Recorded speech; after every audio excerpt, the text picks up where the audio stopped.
Welcome to the Medical Podcast, where we discuss everything there is to know about Greece, our city Thessaloniki, medical student life, and our journey in medical school. I'm Michael, and this is Nick, my co-host. Today we'll be talking about New Year in Greece. And to celebrate this special occasion, we have invited a very special guest, Mr. Dimitrios Nerantzis. Welcome to the podcast. Why don't you tell people a bit about yourself? Nice to be here with you. I really appreciate your effort and all this energy you give to this podcast and to the school generally. That is why I'm here with you. That does not mean that I fully agree with everything you have said in the previous podcast.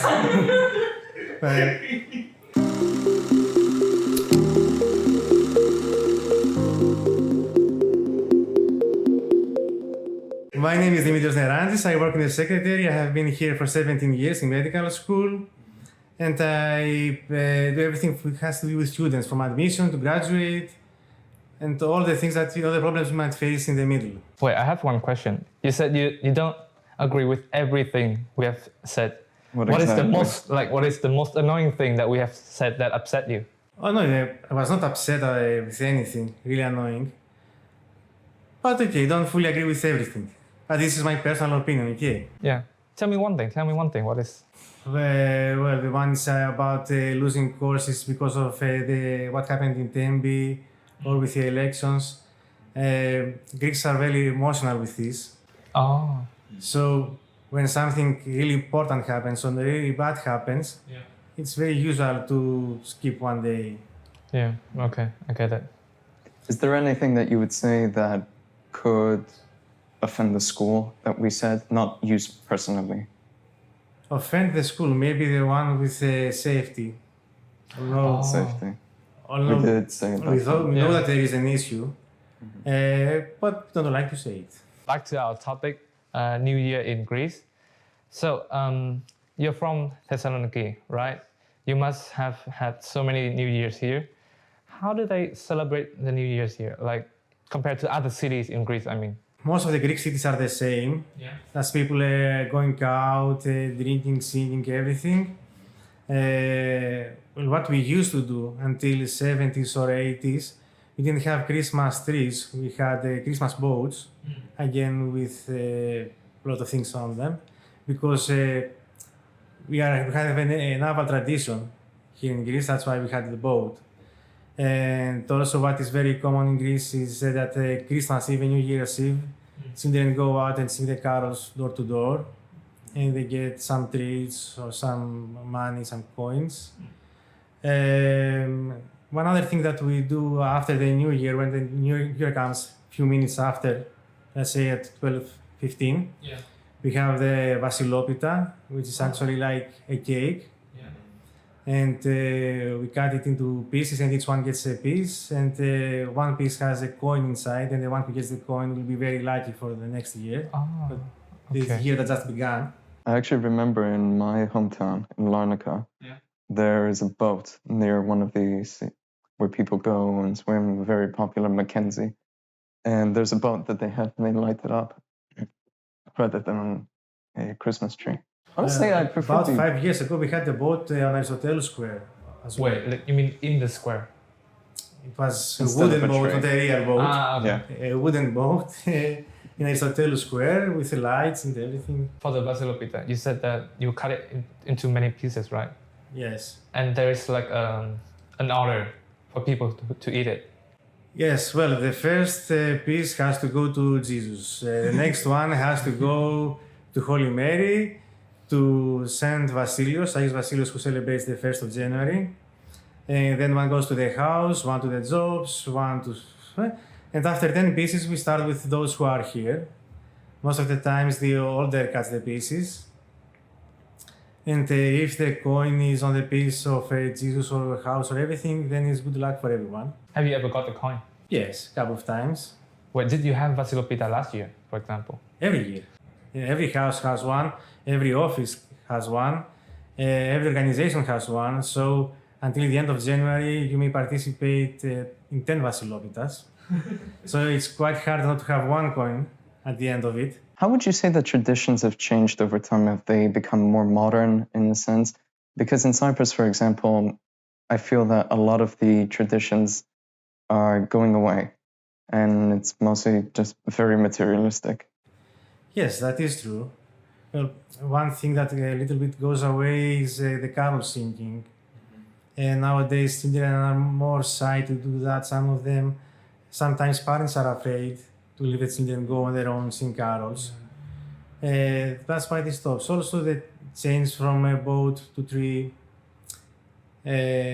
But in Greece, we still keep some traditions. For example, there is a difference between Greece and the rest of Europe. Europe has Saint Nicholas Yes. on Christmas, who gives gifts. We have Agios Vasilos, who gives the gifts on the New Year's, the first day of the year. But okay, again, most of the people don't gather in families so much as they used to do. They mostly go out. It used to be a celebration in every house. Now it's a celebration in the city, outside the house. So you're saying that in the new year now, people don't try to go back to their family as they did before? Not as much as they used to. Yeah, because for us Vietnamese, we don't celebrate like this New Year, right? We celebrate Lunar New Year, but like in this occasion, no matter what you do or if you have work, actually always the work will, like they will have holiday. Like everyone tries to go back to their hometown to be with their family, but it's not the case in Greece anymore. They try to go to their hometown. They will spend some time with the family, but they will spend it mostly outside. Cafeterias, bars, restaurants. Okay. We used to gather in houses with our grandparents, our fathers, everything. Now it's only you and your parents. You told me that there will be children going out to ask for treats, right? They sing the carols. It's very similar to Halloween. Yeah, I was about to say Yes. that. It's very similar to Halloween. Yes. How it's about quite Halloween similar. here? What do they do in Halloween here then? I don't know what they do to Halloween, actually. But yes, you go from door to door, you sing a specific song each time, and you get like 50 cents or a melomacaron. No, melomacaron is a sweet, traditional sweet for Christmas. Actually, before this episode, we had an idea Yeah, that we we will buy a few of the sweets, and then we will blindfold you, and then to see if you can, when you smell and when you taste, you can tell which it's which. But That's very easy for me. really, I have very eaten easy. tons of melomacaron. so you're saying that you can do it? Yes. Okay, next year then. Next year. Next year, Next year or in Easter. Maybe Yeah. some Easter treats. even Easter. Something. Yeah, either Easter or next year, we will challenge you. In Easter you have lambs. Wait, how about if we bring you lambs, pork, and and beef? That is more difficult, but again, I think I can do it. How about fireworks? Is there fireworks here? Yes, when the New Year comes, they have a firework event. Every Two or three events. So one is downtown, one is in Kalamaria. Oh, so it's a lot. But okay, it's not always something very special. It lasts for a couple of minutes. I was told that for the New Year, most of the people are usually in bars or at home. They're not really downtown as much. There are only 2 or 3 events downtown, or generally in the city, not downtown. One is Aristotelus Square, the other one maybe somewhere in Kalamaria. But it is quite cold to be there. It sometimes it depends on who is the singer. Always there is a singer there. Well, if it's a very famous one, it will be very crowded. If it's one who is not so famous, no one will go. What is something that you and your family usually look forward to doing in New Year's? We like being home with our parents, my daughter, my sister, her children. It's more traditional way, the way we do it. We are in my mother's house or our house, and we celebrate with the last dinner all together. And we wait for the year to change. We kind of do the same in Vietnam, in Lunar New Year. Oh, by the way, what is the most common superstitious belief? Like, for example, in Vietnam, like during this time, like New Year, Lunar New Year time, we will not sweep the floor because we believe that if we do that, it's like we're pushing the luck and the money away from New Year. Is there something like similar? Or what is the most common one? I think the most common one is to break a Pomegranate. It used to be for some years, but we don't do it in our homes because it's very hard to clean after that. What else? A lot of people open when the New Year changes, open all the windows and doors to let the New Year come in, and the old one go out. Do you teach your children those beliefs personally? I don't teach them. I told her that there is this stuff we do, but it's not something that Do they believe it? you have to believe on it. No. Eventually, you will open the door, and New Year will come in. The New Year comes even if you not open the door. My grandma used to have a superstition where it was like, don't open the umbrella inside the house. Something, I don't know if Greece has any like weirder superstitions that you would pick out on. Well, don't open an umbrella. Yes, we have it. Don't break a mirror. What else? I don't remember now. The superstitions. A black cat or bad luck. Oh, Yes, it's a very Actually, we common have one. the same in Vietnam. Yeah, it's very common. Ah. But I really don't believe all this, so I never search for that. Even if someone says something, I will forget it. I heard that there's a tradition with the pomegranate. I was told about that from my mom. Can you elaborate on it? I don't know why, really. Break one on the floor with force. So you just step on it. You know, throw You it. just throw it. Throw it. And hopefully it will break into many pieces and will do a mess. And you have to clean it. Yeah, but what's the meaning for it? Like, is there any meaning or? Throwing bad luck away, something like that. Why the pomegranate though? Why Yeah, I not? like pomegranate. Why not? Yeah, why not, for example, Nick? You could throw me on the floor. Probably because it's red. No. But in Vietnam, red. in my country, red is luck. Like in Vietnam, in the Lunar New Year, we have a tradition that we will give like a thing called lucky money in a red envelope. pamphlet. Yeah, in a red envelope to other people because we think red is luck. No, it's not that red is bad luck. Christmas is red. The color of Christmas is red. So that's why, I don't know. And also it breaks. It could be a watermelon if it was during summer. What do you usually wish for during New Year? Because according to a survey that I read online by Statista, the most common New Year's wish in Greece are related to health, fitness, and then money, and then career goals. How about you? Like, are you falling into one of these? Health, I think health. I would say only health, because I think this is the most important. You know, like if you have health, then you can work, you can get some money, you can do all the other stuff. But if you don't have health, I noticed that smoking is a very big thing here in Greece. A lot of people smoke compared to other places. And also in that survey, they say that like in the new year, a lot of people wish that they can stop smoking as well. most of them promise that they will change something in the coming year. Let's say stop smoking, stop drinking, lose weight. Yeah, that is true. Yeah. Yes, everyone wishes for that every year, but no one does it. Yeah. Only few, at least, does it. Regarding the New Year's resolutions and all that, would you have anything that you would wish for the program? For the program, I can say what I want to wish for the program. It goes very well so far. So I wish that what we try to do finally succeeds in changing the mindset of those who are in the program, not students, but all the professors, secretary, administration staff, everything. Our biggest goal since we began is to change the mindset of everyone, to better organize everything we do. Organizing stuff, it's very difficult in Greece. We don't like it, but we want to do it in order to succeed. Actually, I think you have done a good job. Not for us, because the other day when with the Mio Fora interview, she said that for her like program, it was much better than ours already. Like the organization. Of course. Yeah. You were the first year, Yeah. and every time you go for a different course, it will be the first one to do that course. Yeah. So you will face all the difficulties until you graduate. Yes. And second year it's better, third year it's even better, and the second year each year is better, but it still has a lot of things to be done. Yeah. we are trying to do our best. And I think that is why we succeed. Every day we are better.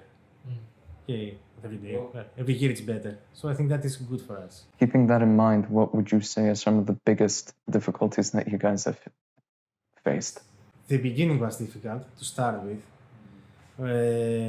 At the beginning, this was something between a joke, an experiment, and everything between the rector, the Minister of Education, and the former head of our school. But now it is a success story. So it was hard to make all this move, all this start going on.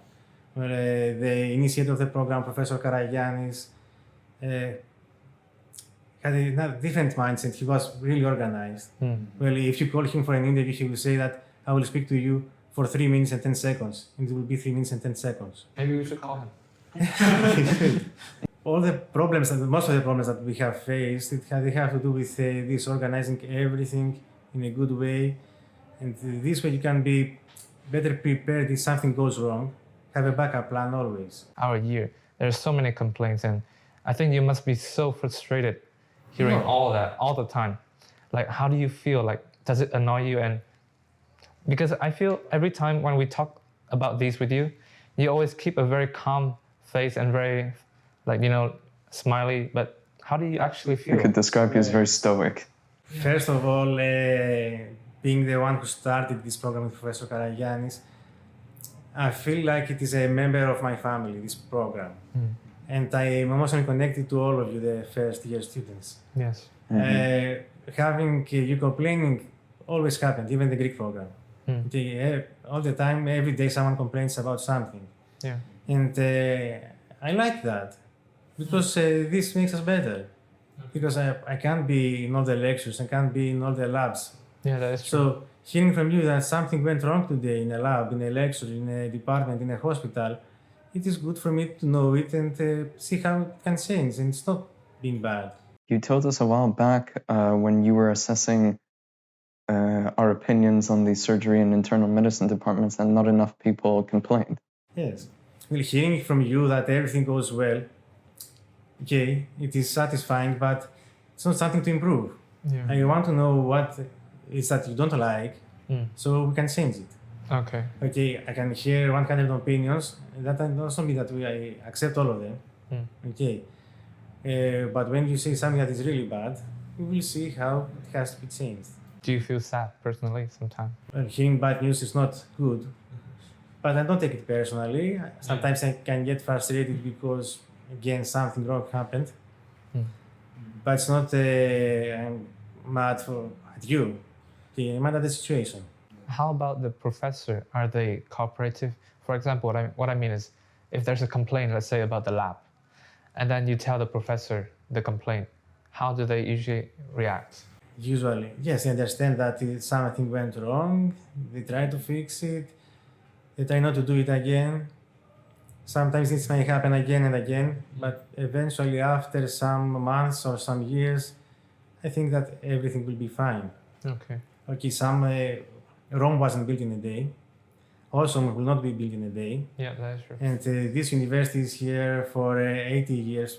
This school is here for 83 years. And we cannot fix all the problems in 2 years. Yeah. And, it will take a lot of years and we will get better every year.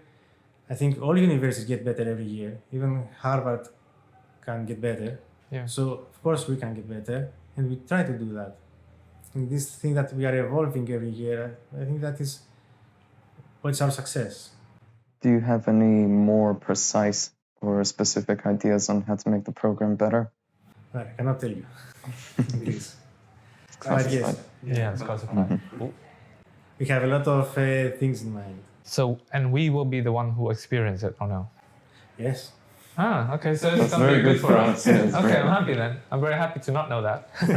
Honestly, I can say even as like first years that we've been through quite a lot growing up with the program too. Yeah.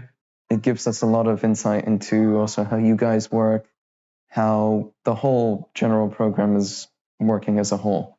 So I think we really get to see that even though we've been through a lot of harder times, it's better for us. Yes, I think you can see the changes. You remember the first year, the first day you came here, how the amphitheaters were. Yeah. Yes. After 2 years, you can see that we have renovated 7 amphitheaters. I just have this question. You don't have to answer it. Was it our money? Mostly, yes. Okay. Okay. Understandable. Yeah. That's why we did this. Okay. Yeah. Also, we have 41 new tutors. What you call readers. Ah, okay. Okay. We have 5 more coming next semester. This will make them 46. Wow. Okay. Yeah. That's great. So we are expanding. Yeah. We are innovating. So the projection looks pretty good. Yes. But you have more tutors, but will you be accepting more students? Or just 60? No, just 60. We want to have good quality, not quantity. Our main goal is quality. Because I've noticed something in terms of like the quantity here is that when we go to the hospital in the emergency, for example, usually there are so many students. And Yes. I mean in the daytime, not the nighttime. Like Nick and I, if we want to go to emergency to practice something, we have to go in the evening or the nighttime, like overnight, to have patients to ourselves. The biggest problem we have in the Greek program is that we have every year 360 students. Yeah. There are too many. We try to find a way with the Ministry of Education to reduce this number. It's not very easy.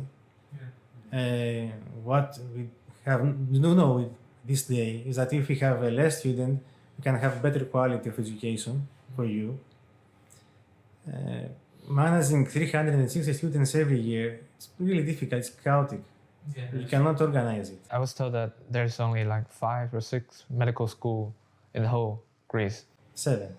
Actually 7, but we are the biggest one.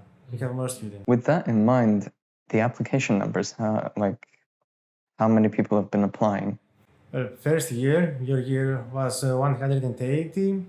The second year was double, 360. The third year was 420, 25. And now the application is on for 1.5 months, and we already have 170 applications. So it goes every year. How much is that? How much of that is other countries except Cyprus? Well, the first year it was 50%. 50. Yes. Second year I think it was 40-60. Third year, little 38-37% was from Cyprus. Mm. Yes. So Most of them are from Cyprus, and they are good candidates and they are good students. I do notice that some Cypriot students in our class are very good.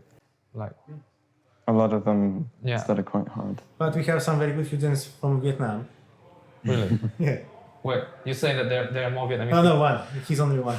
Looking at you. To finish this episode, let's say Happy New Year in Greece. Καλή χρονιά, χρόνια πολλά. Nibola. Wait, you said Kronia Pola is wrong. You told me yesterday. Χρόνια πολλά is for every celebration. Ah, Yeah. Kalifrania is New Year. especially for New Yeah, Year. specific for New Year. Okay,